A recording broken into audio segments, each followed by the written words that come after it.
আসসালামু আলাইকুম। কি অবস্থা আত্মীয় স্বজন? চলে আসছি খাবারের রাজমহলে। রাজপ্রসাদে যেমন স্বর্ণ গহনা অলংকার দিয়ে পরিপূর্ণ থাকে না, এই রাজপ্রসাদে শুধু খাবার দিয়ে পরিপূর্ণ। কোথায় যাবেন সব বাহারি রকমের খাবার। পকেটে টাকা থাকুক আর না থাকুক, মন আপনাকে বাধ্য করেই ছাড়বে যে কোনো খাবার খাওয়ার জন্য। তো আমি ওখান থেকে অর্ডার দিয়ে আসলাম। এই খাবারগুলোর সাথে ড্রিঙ্ক না থাকলে আসলে জমে না, তাই আমি প্রাণ ম্যাঙ্গো ড্রিঙ্কটা নিলাম। ওয়েট করছিলাম খাবারের জন্য, তো হঠাৎ শয়তান মাথার উপরে চেপে গেছে, তাই একটু ফ্ল্যাট করলাম ক্যামেরার সঙ্গে। আপনার সাথে না, কিন্তু আপনারা সামনে থাকলে আমি জীবনেও ফ্ল্যাট করতাম না, আমি কিন্তু ভদ্র আছি, ঠিক আছে? যাই হোক, কিছু মনে করবেন না।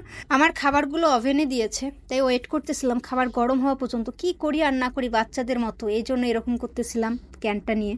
অপেক্ষার পর এবার সুদিন আসছে, মানে আমার ডিশ রেডি। এখন খাবো আর টেস্ট করব, সাথে আপনাদের সঙ্গে শেয়ার করব খাবারটা কেমন। তো আমি প্রথমে হাতে নিলাম চিকেন বান।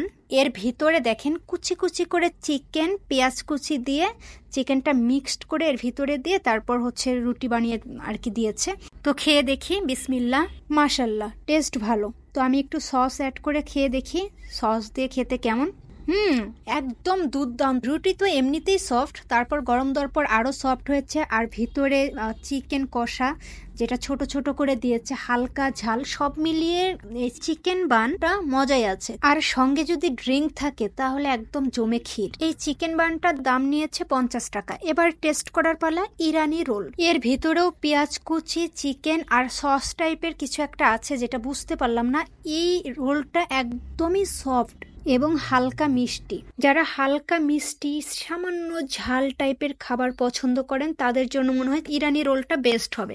তবে চিকেন বান এবং ইরানি রোল দুটোর ভিতরে একদম আহামরি যে ফারাক সেটা না, প্রায় সেম। ওইটা একটু অল্প সফট, এটা একটু বেশি সফট। আর ওইটা মানে একটু হালকা ঝাল আর এটা হালকা মিষ্টি, এই হচ্ছে ডিফারেন্স। এবার পুডিং আর আমার প্রিয় দই টেস্ট করার পালা। তো পুডিং আমি এখানেরটা খাইনি, মানে টেস্টি যেটা এর আগে কখনো খাওয়া হয়নি, আজকেই প্রথম খাবো। খেয়ে দেখি এটার টেস্ট কেমন। বিসমিল্লাহ। অমায়িক। তবে পুডিংয়ের যে একটা ফ্লেভার আছে না, ওই চিনি পোড়ার ফ্লেভারটা, ওইটা আমার ভালো লাগে না। এছাড়া আমার পুডিংটা ভালোই লাগে, বেস্ট। এবার টেস্ট করার পালা সেই আলোচিত এবং জনপ্রিয় বেকড ইয়োগার্ট। এটা একদম উন্নত মানের দই আমার ভাষায় আর কি। এটা আমি যতবারই খাই মনে হচ্ছে অমৃত। মুখে দেওয়ার সাথে আমি ফিদা হয়ে যাই, মনে হয় পৃথিবীতে আর এই দই ছাড়া কিচ্ছু নাই, মানে শান্তির সব জায়গা এখানেই।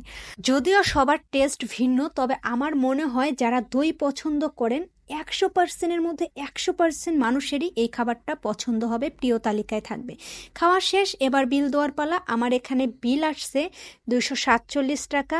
এখানে আমাকে 10% ডিসকাউন্ট দিয়েছে।